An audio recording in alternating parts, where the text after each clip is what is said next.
Welcome to our channel. Today we how to authorize with Material UI for accessible React web interface design, full guide step by step clearly. Start by installing Material UI in your React project. Open your terminal and navigate to your project directory. Run the command npm install @material@emotion/react@emotion/styled. Create a new component for your user authentication interface. In this component, import necessary Material UI components such as button, text field, and typography. Use typography to create a header for your authentication form.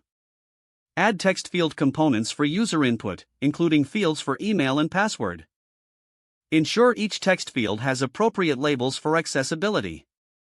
Use type equals email for the email input to enhance user experience. Add an on-change handler to each text field for state management. Create a submit button using the button component. Style the button with variant and color props for better visibility. Implement a form submission handler to manage user input. In this handler, validate the input data for a smooth user experience. Utilize the useState hook to manage form input state effectively. Consider adding error states to your text fields for better accessibility. Implement appropriate ARIA labels for each interactive element.